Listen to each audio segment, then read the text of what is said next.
এয়ারস্ট্রা বিমান টিকেটে কিভাবে window seat select করবেন তা আমি দেখাচ্ছি। আপনারা যখন বিমানের টিকিট ক্রয় করেন বা বুকিং দেন, সেক্ষেত্রে আপনার জন্য একটা জাস্ট সিট বরাদ্দ রাখা হয়। এটা এমন না যে আপনি আপনার জন্য নির্দিষ্ট কোনো সিট বরাদ্দ রাখা হয়। আপনি চাইলে আপনার জন্য যে কোনো সিট আপনি চুজ করতে পারবেন। যেমন এটা আসলে ডোমেস্টিক ফ্লাইটের ক্ষেত্রে আমি বলতেছি।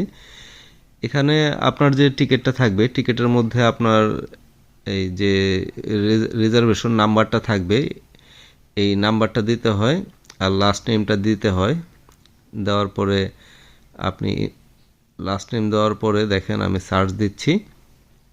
সার্চ দেওয়ার পরে দেখেন এখানে টিকিটের একটা ইনভয়েসের মতো আসলো।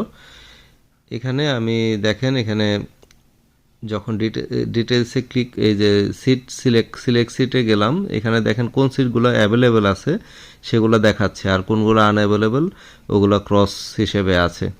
তো এখানে দেখেন একদম প্রথমে এ বি দুইটা আছে, ফার্স্ট সিট এখানে এটা অ্যাভেলেবেল উইন্ডো সিট আছে। আর মাঝের এগুলো এখানে জানেন যে পাখা থাকে, পাখার নিচেও আবার ওই ইয়াগুলা থাকে, টারবাইনগুলো থাকে, এই জন্য এখান থেকে ভিউটা অত ভালো হয় না। আর এই যে নিচের দিকে দেখেন 12-13তেও এ সিটগুলো, এগুলো উইন্ডো সিট, আপনি চাইলে সিলেক্ট করতে পারবেন। আর এটা এয়াররেস্টটাতে আপনি অনেক আগেই এই সিলেকশনটা করতে পারেন, কিন্তু ইয়েস বাংলা বা নভোএয়ারে ফ্লাইটের 12 ঘন্টা আগে এটা সিলেক্ট করা যায়, বেশি আগে সিলেক্ট করা যায় না।